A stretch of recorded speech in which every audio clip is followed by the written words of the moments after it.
Hello, my dear viewers. Myself, Anwar Hussain Barbiya. Welcome you to my channel AHB Physics. So today it is basically lecture 10th on current electricity. Today we are going to learn electrical measurements. So till now we have studied Kirchhoff's law. This is up to current electricity, and there is an important section in current electricity, that is electrical measurements. In electrical measurements we have three topics: Wheatstone bridge, meter bridge, and potentiometer. So today's class is basically on Wheatstone bridge. So name is Wheatstone, Wheatstone, Wheatstone bridge, BRIDGE bridge. So what is actually Wheatstone bridge? Wheatstone bridge is actually an arrangement of four resistors. Wheatstone bridge जो है ये actually चार resistor का एक arrangement होता है, arranged at the four arms of a bridge. इसको arrange किया जाता है चार arms पे. Arms का मतलब क्या है? मान लीजिए ऐसे कोई एक bridge है. So this divided by this equal to this divided by this. तो कितने arms है? 1, 2, 3, 4. Arms को branch भी कहा जाता है. तो 1, 2, 3, 4. तो चार ब्रांचेस पे चार रेजिस्टर को अरेंज किया जाता है, इसीलिए इसको व्हीटस्टोन ब्रिज कहा जाता है. So there are various arrangements for Wheatstone bridge. So I am showing you 4 arrangements for Wheatstone bridge. Now ये जो अरेंजमेंट्स है इसको आपको ऐसे प्रैक्टिस करके कुछ सीखना होना नहीं है, ठीक है. ये जस्ट आपको दिमाग में बिठा देना है कि ऐसा होने से ये व्हीटस्टोन ब्रिज का प्रिंसिपल लगता है, बस. यहाँ पे देखिए आप, ये एक ब्रिज है, इसमें टोटल नोड्स कितने हैं? What are the nodes? Nodes का मतलब क्या है? ये एक पॉइंट है जहाँ पे दो से ज्यादा ब्रांच मीट होता है. तो ये नोड है या नहीं है? This is why it is a node, because 1, 2, 3 branches meet हो रहा है. ये एक नोड है. क्यों नोड है? क्योंकि यहाँ पे 1, 2, 3 मीट हो रहा है. यहाँ पे ये एक नोड है, 1, 2, 3. ये 1, 2, 3. इसका मतलब इसमें कितने नोड्स है? So in Wheatstone bridge there are 4 nodes. How many nodes are there in Wheatstone bridge? There are 4 nodes in Wheatstone bridge. And how many branches are there? There are total 6 branches. Branches का मतलब क्या? Paths है. तो इसका मतलब ये एक node है, ये एक नोड है. मान लीजिए इसका नाम मैं दे देता हूँ A, ये B, C, D. So how many nodes are there? There are 4 nodes. Namely we can say that the 4 nodes are A, B, C and D. Total 4 nodes है. ना branches कितने हैं? तो दो नोड्स के बीच में एक ब्रांच होता है. ए और बी के बीच में ये एक ब्रांच है, बी सी के बीच में एक ब्रांच है, सी डी के बीच में एक ब्रांच है, डी ए के बीच में एक ब्रांच है, बी डी के बीच में एक ब्रांच है, ए सी के बीच में एक ब्रांच है. सो टोटल कितने ब्रांचेस है? There are 6 branches. So what are the branches? Here the branches are A B, B C, C D, D A, then B D and AC.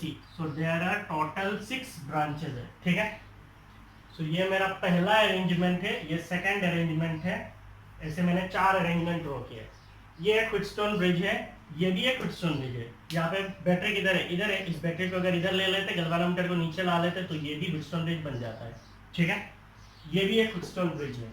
यहाँ पे भी चार नोड्स है, 1, 2, 3, 4 branches, 1, 2, 3, 4, 5, 6. So 6 branches, 4 nodes, it's a Wheatstone bridge. यहाँ पे देखिए 1, 2, 3, 4 nodes है, branch 1, 2, 3, 4, 5, 6, 6 branches है. So it is also Wheatstone bridge. तो इसको आपको दिमाग में बिठा देना है, ऐसा होने से व्हीटस्टोन ब्रिज होता है, ठीक है. तो मैंने एक ब्रिज पे आपको नोड्स और ब्रांचेस बता दिया है, तो बाकी सब में भी सेम है. ना यहाँ पे एक चीज आपको हमेशा याद रखना है, when P by Q is equal to R by S, Ig equal to 0. When P by Q is equal to R by S, then Ig is equal to 0. इसका मतलब क्या है? P by Q, इसका मतलब P का जो resistance है और Q का जो रेजिस्टेंस है, सो इस दोनों का रेजिस्टेंस का जो रेशियो होगा, R and S का जो रेजिस्टेंस होगा, उनका जो रेशियो होगा, वो रेशियो अगर इक्वल है, अगर रेजिस्टेंसेस का रेशियो इक्वल है, then current flowing through galvanometer is 0. और उसी को ही कहा जाता है balanced condition of Wheatstone bridge. Balanced condition of Wheatstone bridge. So these are the 4 arrangements. First you learn this 4 arrangements. For learning you have to copy this. जैसे ही आप ऐसे देखोगे तो आप क्या कर सकते हो? Wheatstone bridge का प्रिंसिपल को यूज कर सकते हो. पहले इन चारों अरेंजमेंट को कॉपी कर लीजिए, ठीक है.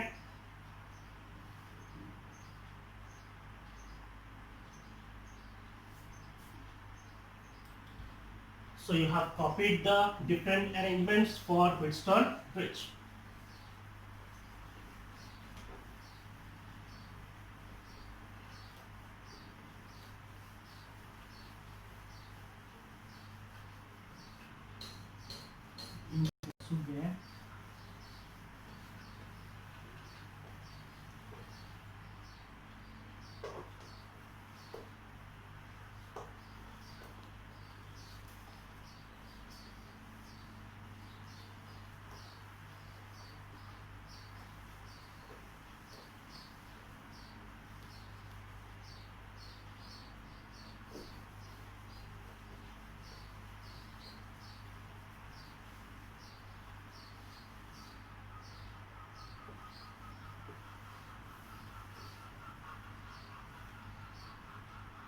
ना सबसे पहले व्हीटस्टोन ब्रिज आपको कौन सा मीन्स आपके लिए क्या इंपॉर्टेंट है। सबसे पहला चीज है व्हीटस्टोन ब्रिज को यूज करके आप इक्विवेलेंट रेजिस्टेंस निकाल सकते हैं, सर्किट को एनालिसिस कर सकते हैं।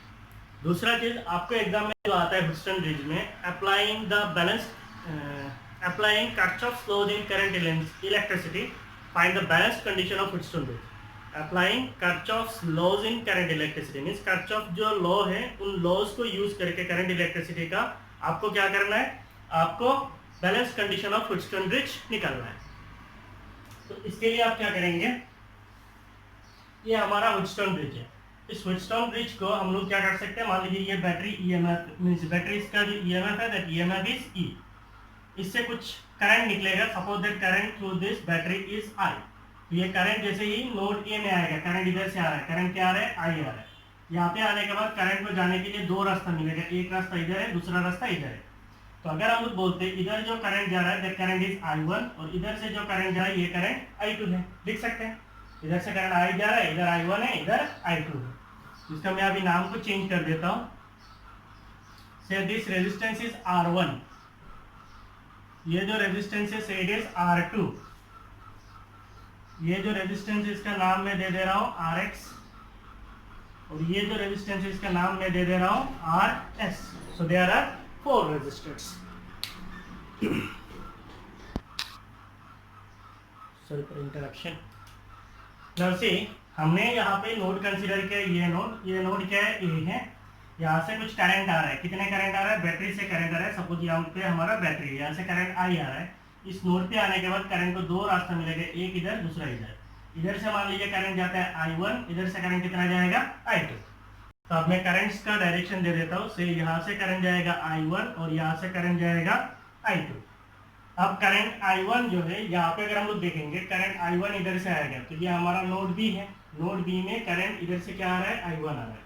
करंट को अब जाने के लिए दो रास्ता मिलेगा। मैं मान लेता हूँ कि इधर से करंट जा रहा है, इधर से करंट कितना जा रहा है, IG। What is this IG? IG का मतलब है करंट थ्रू गैल्वेनोमीटर। इधर से आया था I1, इधर चला गया IG, तो जो बचेगा वो इधर जाएगा। तो इधर से करंट कितना होगा, I1 माइनस IG। क्लियर है?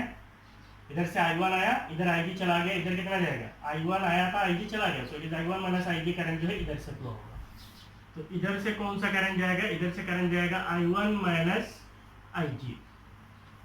अब देखिए नोड डी का, देखिए ये हमारा नोड डी है। यहाँ पे कुछ करंट आ रहा है, कौन सा करंट आ रहा है, यहाँ पे करंट आ रहा है I2।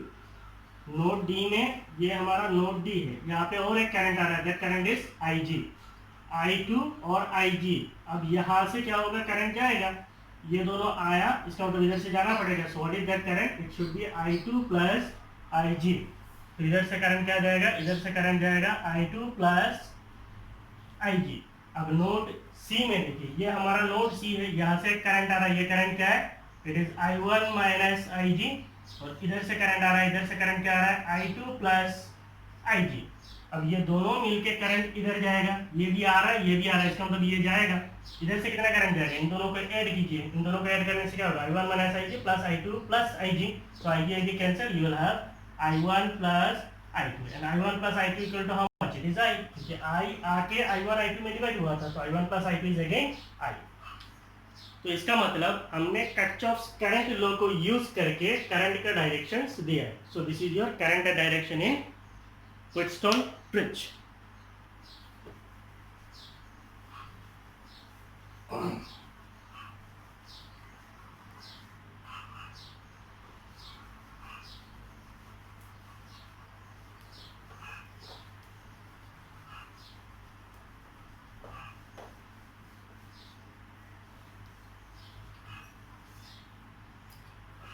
So first, what is a Wheatstone bridge?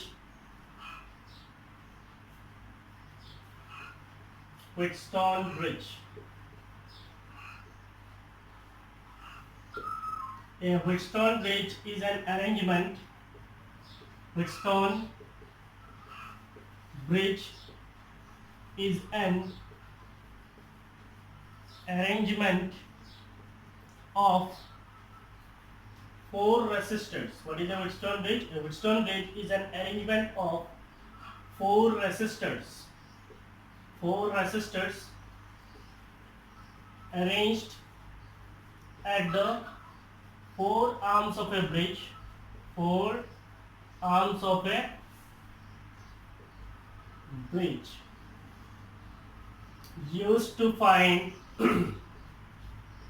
the value of an unknown resistance, value of an unknown resistance in terms of three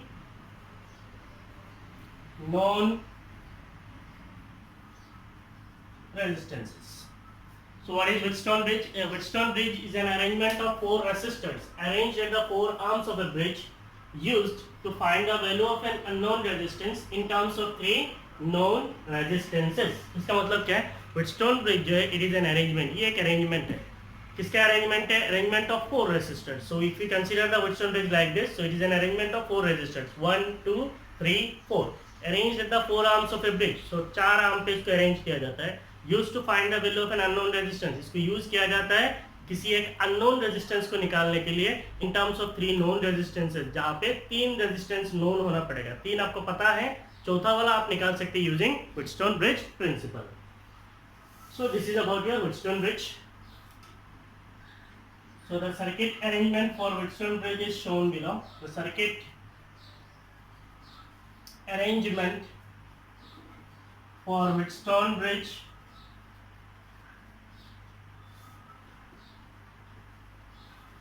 is shown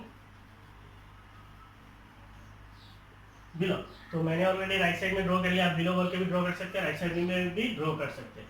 so this is the circuit arrangement for Wheatstone bridge. यहाँ पे हमें पता है कितने node है, A B C D, चार node है. कितने ब्रांच है, A B B C C D D A B D and A C.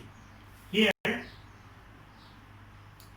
R1 R2 are the fixed resistance. यहाँ पे आपका चार रेजिस्टर है, तो R1 R2 जो है these are the fixed resistances है. Rx जो है it is the unknown resistance. Rx जो है वो आपका अननोन रेजिस्टेंस है, अननोन रेजिस्टेंस. Rx जो है ये थर्ड रेजिस्टेंस, ये क्या है, अननोन है. So we have to find out this. ये बेसिकली हमारा अननोन रेजिस्टेंस है. और ये Rs जो है it is the standard known resistance. It is standard resistance या स्टैंडर्ड नोन रेजिस्टेंस भी कहा जाता है. It is standard resistance. Now standard resistance Rs जो है इट इज वेरिएबल है, इसको हम लोग चेंज, इट इज वेरिएबल. और R1 R2 जो ये फिक्स रेजिस्टेंस है, इसका मतलब इसको चेंज नहीं कर सकते. तो यह अच्छी तरीके से समझ लीजिए, यहाँ पे चार रेजिस्टर है, R1 R2 Rx Rs. इसमें R1 और R2 का जो रेजिस्टेंसेज है ये फिक्स्ड है, means you can not change it. Rx जो है ये अननोन है, इसको आपको कैलकुलेट करना है, आपको निकालना है. Rs जो है ये स्टैंडर्ड नोन है, ये नोन है, इट इज स्टैंडर्ड है, but it is variable. Means Rs जो है इसको आप चेंज कर सकते हैं, कम ज्यादा कर सकते हैं. इन दोनों को कम ज्यादा नहीं कर सकते, इसको कम ज्यादा कर सकते हैं. तो अल्टीमेटली ये तीनों नोन हो गया और ये अननोन हो गया. इस अननोन को निकाल सकते हैं इन तीनों के नॉन रेजिस्टेंस के हिसाब से. यहाँ पे आपका जो आर्म बीडी है इसको कहा जाता है galvanometer arm. Arm BD galvanometer arm, वही called it as galvanometer arm, क्योंकि बी और डी के बीच में ये आर्म है, ब्रांच है, इसको हम लोग ब्रांच भी बोलते हैं, आर्म भी बोलते हैं. आर्म ARM या फिर ब्रांच BRANCH. तो बीडी जो ब्रांच है इसमें गैल्वानोमीटर लगाया है, इसलिए इसको कहा जाता है galvanometer arm. And arm AC जो है इसको कहा जाता है battery arm, battery arm. A और C के बीच में, नोड A C के बीच में हमने बैटरी को लगाया, इसीलिए इस आर्म को कहा जाता है battery arm. So this is about the specification of your Wheatstone bridge. So पहले इसको कॉपी कर लीजिए.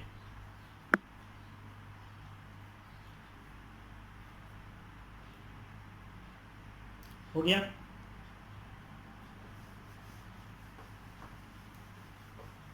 What is our aim? Our aim is to find the balanced condition of Wheatstone bridge.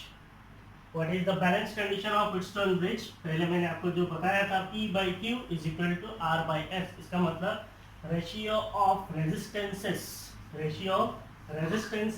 of the corresponding arms are equal. जब corresponding arms का resistances का ratio equal होगा उसको हम लोग कहते हैं balanced condition of Wheatstone bridge. So our aim is to find out the balanced condition of Wheatstone bridge. And what is the principle that we are going to use? We are going to use the principles that is Kirchhoff's laws in current electricity. So Kirchhoff's laws को use करके balanced condition of Wheatstone bridge हम लोग निकालने वाले हैं. Now you can write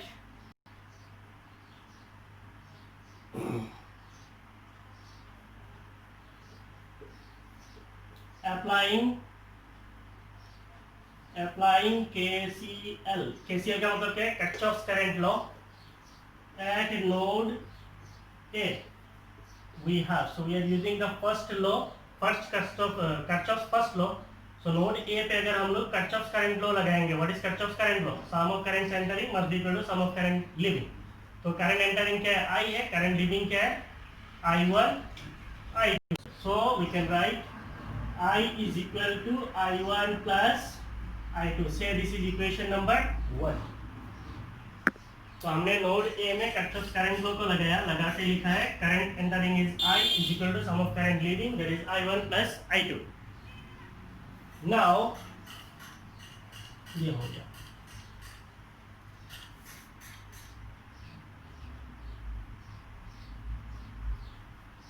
bye varying RS, तो मैंने पहले ही बताया ये RS जो है स्टैंडर्ड नॉन रेजिस्टेंस है but it is variable.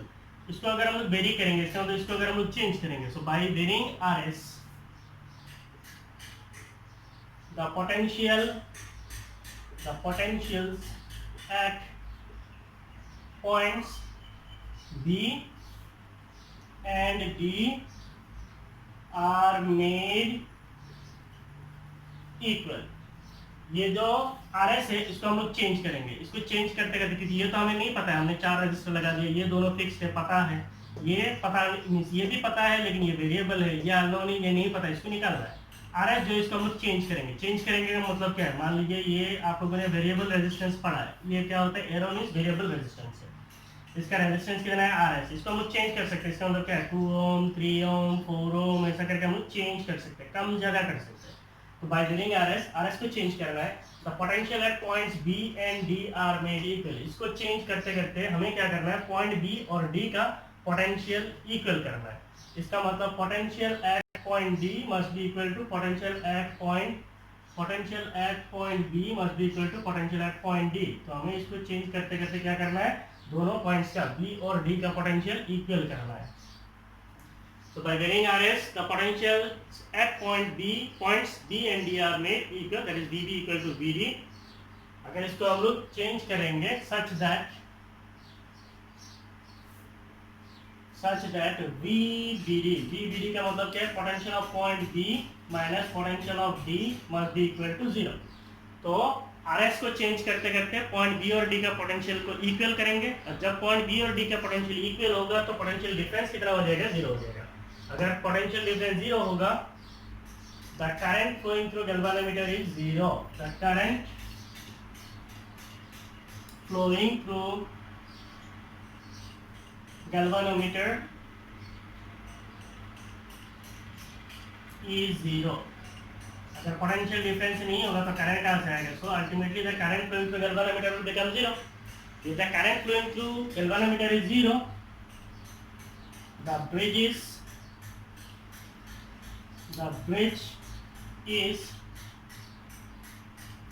at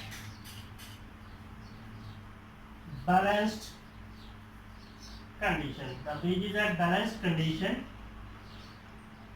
इसको null condition भी कहा जाता है. The bridge is at balanced condition. तो अच्छी तरीके से समझ लीजिए, आपके पास 4 रजिस्टर है. R1 4 रजिस्टर है, R1 R2 RX RS. RS को आपको चेंज करना है. RS को चेंज करते करते पॉइंट B और D का पोटेंशियल इक्वल करना है. पॉइंट B और D का पोटेंशियल जब इक्वल होगा तब BD के बीच में पोटेंशियल डिफरेंस कितना हो जाएगा? 0 हो जाएगा. BD के बीच में अगर पोटेंशियल डिफरेंस 0 हो जाएगा तो करंट कितना होगा? B इक्वल टू IR है, तो current I is B by R. इसका पोटेंशियल डिफरेंस ही नहीं है, करंट कहाँ से होगा? So current flowing through galvanometer is 0. When current flowing through galvanometer is 0, we can say that the bridge is at balanced condition. तो जब current zero हो जाएगा तब उसको हम क्या बोलेंगे, bridge is at balance condition. And at balance condition we have to find out the balance condition of Wheatstone bridge, means we have to find out the ratio of the resistances, और वहां से हम लोग unknown resistance को भी निकाल सकते हैं। ठीक है,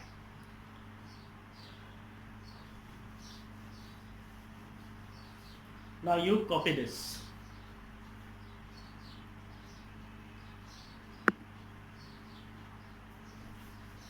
हमें पता चल गया what is balance condition of Wheatstone bridge. Balance condition of Wheatstone bridge का मतलब है करंट फ्लोइंग टू गैल्वेनोमीटर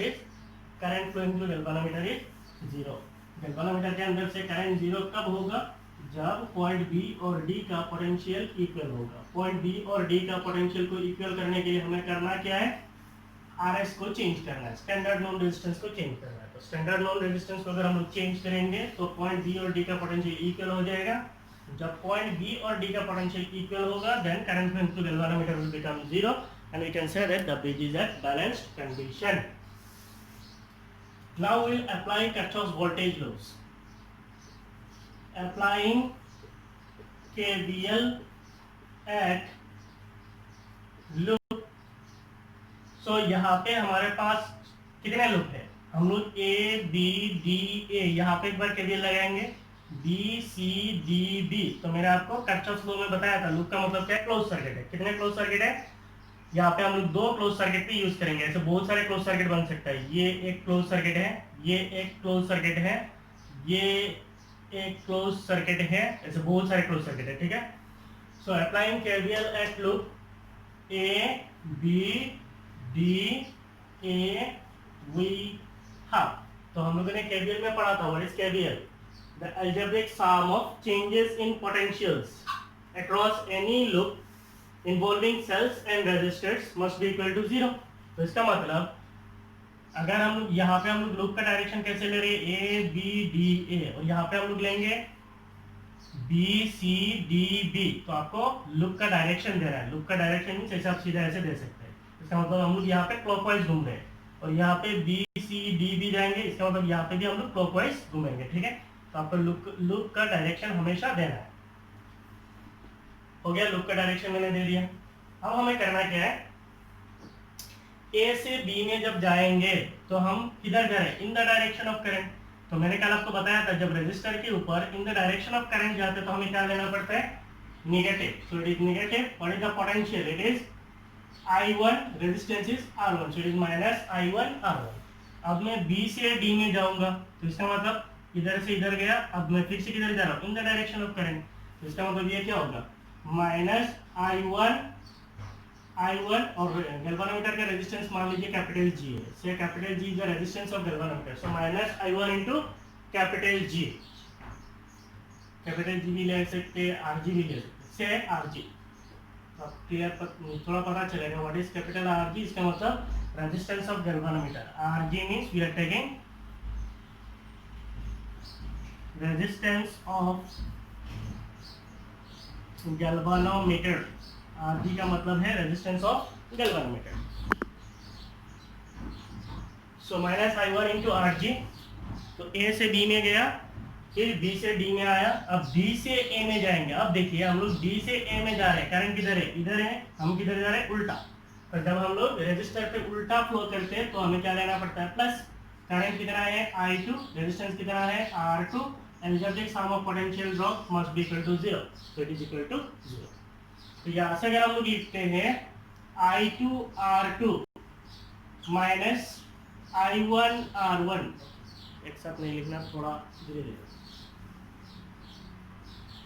से it is minus I1 R1 minus ये जीरो क्यों है, plus I2 R2 must be equal to 0।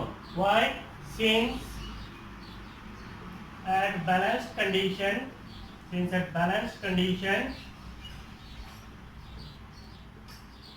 IG is equal to 0, क्योंकि balance condition में current flowing through galvanometer क्या होता है, 0 होता है।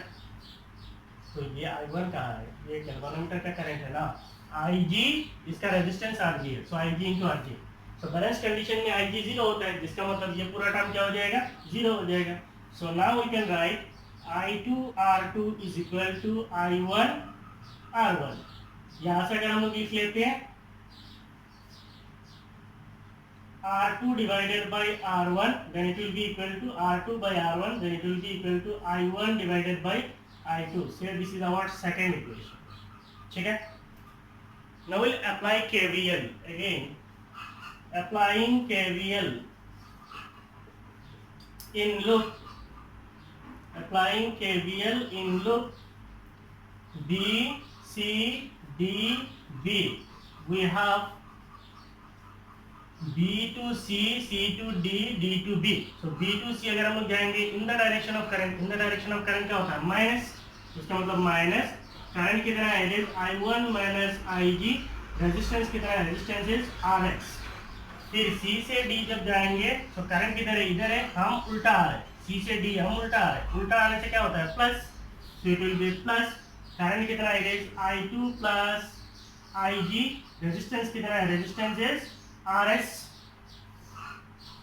देन D to B, तो करंट किधर जा रहा है इधर, हम किधर जा रहे हैं इधर उल्टा, तो हम जब उल्टा जाते क्या होता है प्लस करंट कितना है IG, गैल्वेनोमीटर का रेजिस्टेंस कितना है RG, so algebraic sum of potential drop कितना होना चाहिए 0 होना चाहिए. Now we can write it as at balance condition of Wheatstone bridge IG 0, इसका मतलब ये टर्म 0 हो जाएगा, so we can write minus I1 into RX plus I2 into RS plus I2 into RS, IG 0 है, इसका मतलब ये term 0 हो जाएगा, प्लस IG RG ये भी कितना हो जाएगा 0 हो जाएगा. So it will be equal to 0. Why? Since IG is equal to 0 at balance condition of bridge, at balanced condition. So at balance condition of Wheatstone bridge current flowing through galvanometer is 0.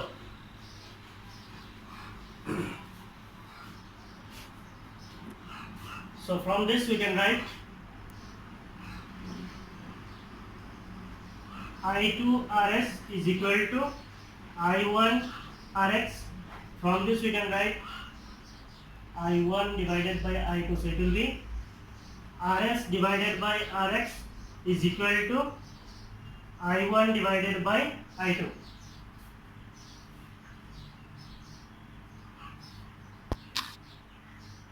सो आप लोग copy कर लीजिए. Actually during day time video बनाना बहुत मुश्किल है, there are so many disturbances. Copy कर लीजिए. मैं फिर से यहाँ से समझा रहा हूँ. Apply KVL in loop B C D B, B C D B. So B to C in the direction of current है, तो यहाँ पे क्या होगा minus, C to D opposing to the direction of current, so it will be plus, D to B opposing the direction, so it will be plus. So we have this. Now at balance condition of bridge IG is 0, इसका मतलब this term is 0, this term is 0, ये पूरा term 0. तो इसका मतलब हमें बचेगा minus I1 RX plus I2 RS is equal to 0. यहाँ से अगर हम लोग I2 डिवाइडेड बाय I1 निकालेंगे, sorry I1 divided by I2 निकालेंगे, इसके साथ मिला के I1 divided by I2, then it will be equal to RS divided by RX. So RS by RX is equal to I1 by I2. So this is our equation number 3. So this is the third equation. तो आप लोगों ने copy कर लिया.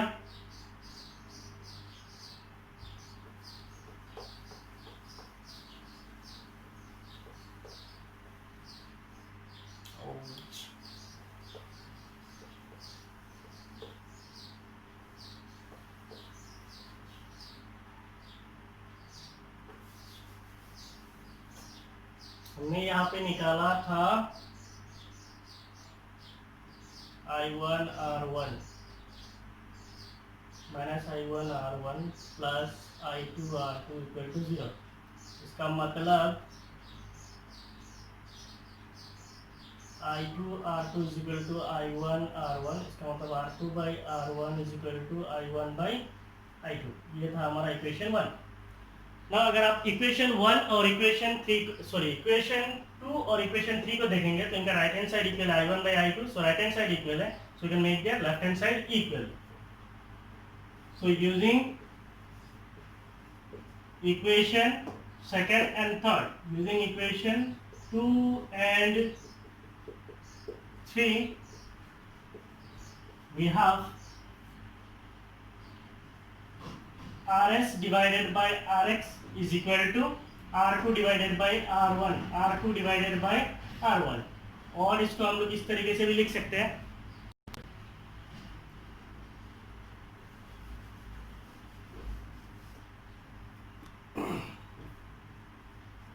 RX divided by RS is equal to R1 divided by R2. That means R1 by R2 is equal to RX by RS, or R2 by R1 equal to RS by RX, or R1 by Rx equal to R2 by RS, और Rx by R1 equal to RS by R2. तो ये सारे correct है, ठीक है. So this is the balanced condition of Wheatstone bridge. This is the balanced condition of Wheatstone bridge.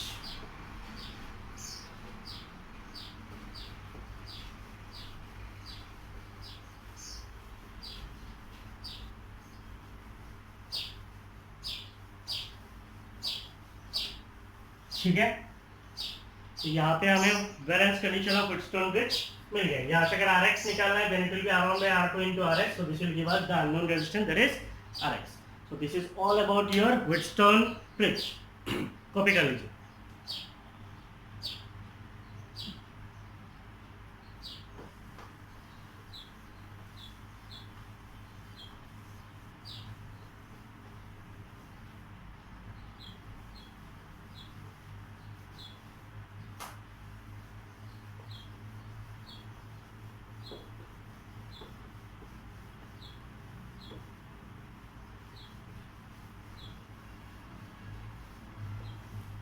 Now we'll see the simple applications of Wheatstone bridge. Means Wheatstone bridge को हम लोग कैसे यूज कर सकते हैं.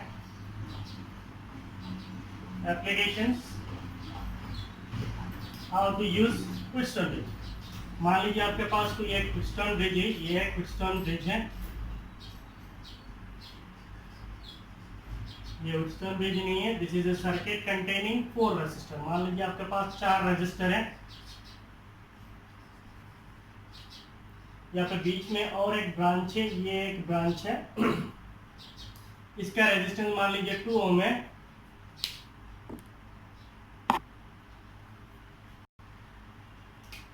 इसका रेजिस्टेंस 2 ओम है. इसका रेजिस्टेंस से 4 ओम है. इसका रेजिस्टेंस 6 ओम है और इसका रेजिस्टेंस 12 ओम है. और ये जो है इसका रेजिस्टेंस है 8 ओम. तो आपको पूछा गया है calculate the equivalent resistance between A and C. Calculate the equivalent resistance. Calculate the equivalent resistance between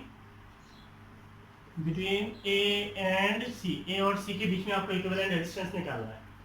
तो ये सर्किट देख के आपको सबसे पहले कौन सा चीज याद आना है कि ये Wheatstone ब्रिज के जैसे दिख रहा है. ओके है. Next you have to check whether it is following the Wheatstone bridge principle. Wheatstone bridge principle follow करने के लिए आपका क्या होना चाहिए.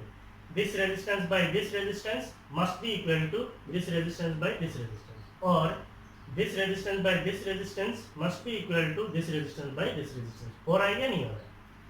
Now see what is 2 by 4, it is 1 by 2. And what is 6 by 12? It is 1 by 2. इसका मतलब this by this is equal to this by this. अगर ये ऐसा होता है तो आपका जो 8 ओम रेजिस्टर है, ये 8 ओम रेजिस्टर के ऊपर कोई करंट नहीं फ्लो नहीं होगा. तो इसका मतलब applying Wheatstone bridge principle, Wheatstone bridge principle, we can redraw the circuit as. तो ये जो ब्रांच है इसको हम लोग निकाल ले सकते हैं. सो हमारा जो सर्किट है अभी क्या हो जाएगा, कुछ इस तरह हो जाएगा. Now we'll have a circuit like this. बीच वाला ब्रांच के ऊपर से कोई करंट फ्लो नहीं हो रहा है, कोई करंट फ्लो नहीं हो रहा है. इसका मतलब उसको हम लोग क्या कर सकते हैं, निकाल ले सकते हैं. करंट ही फ्लो नहीं हो रहा है, इसका मतलब वो सर्किट पे है या नहीं है, इसका कोई ज़रूरत ही नहीं है. ये पॉइंट ए है, ये पॉइंट सी है, ये आपका 2 ओम है, ये आपका 6 ओम है, ये 12 ओम है, और ये कितना है 4 ओम है. क्लियर. तो बीच वाला निकाल दिया. क्यों निकाल दिया, क्योंकि इसके अंदर से करंट नहीं है. करंट नहीं है इसका मतलब इसका कोई ज़रूरत भी नहीं है. अब देखिए ये दोनों कैसा है, सीरीज में है. क्योंकि आपका नोड यहाँ से है, तो यहाँ से ये एक ब्रांच है, यहाँ से ये एक ब्रांच है, ये दोनों सीरीज में है, ये दोनों सीरीज में है, तो आपका सर्किट का इक्विवेलेंट कितना हो जाएगा, कुछ इस तरह हो जाएगा। ऊपर में एक बचेगा रेजिस्टेंस, नीचे में रहेगा एक रेजिस्टेंस, तो ये हो गया नीचे का रेजिस्टेंस। मान लीजिए आपका पॉइंट सी है और ये पॉइंट ए है, ये पॉइंट आपका सी है। सो 6 + 2, ऊपर में कितना है 8 ओम है, नीचे में कितना है 12 + 4, सो नीचे में है आपका 6। सो यहाँ पे आपका जो है 8 ओम और 16 ओम, ये दोनों कैसे है, ये दोनों पैरेलल है। सो पैरेलल कॉम्बिनेशन में मैंने आपको कहा था कैसे निकालना है equivalent, it is product by sum. तो इन दोनों का प्रोडक्ट क्या है, 8 × 16 है, सो 8 × 16 कितना है, इट इज 128 है, और सम कितना है, it is 8 + 16, so it is 24 है। So the equivalent is 128 divided by 24 है, product by sum 128 by 24, so it is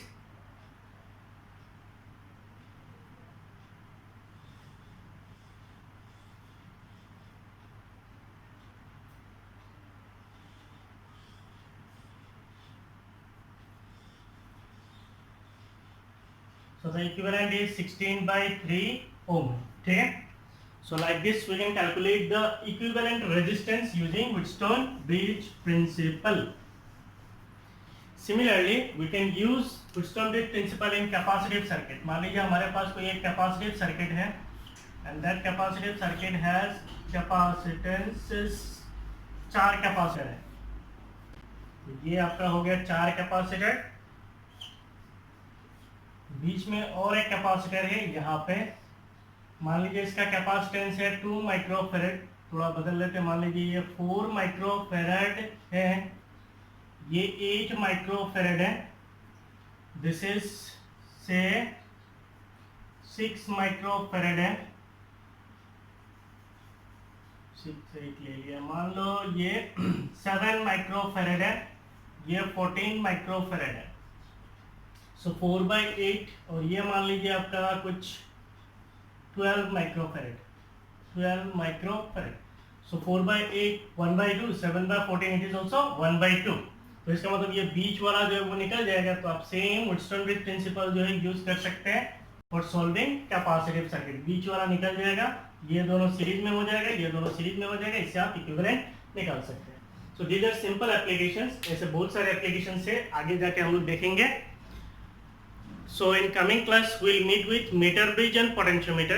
Till then आप अच्छी तरीके से पढ़िए। सी यहाँ पे जो है सारे क्लासेस कंटिन्यूअस है, आप एक क्लास बंक नहीं मारना, या फिर मान लीजिए आप करंट इलेक्ट्रिसिटी का जो है इससे पहले वाला लेक्चर बिना पढ़ के इसमें नहीं आना। ये सारे कंटिन्यूअस लेक्चर से कंटिन्यूअस भी आइए, then there will be not much problem. ठीक है, थैंक यू, बाय बाय।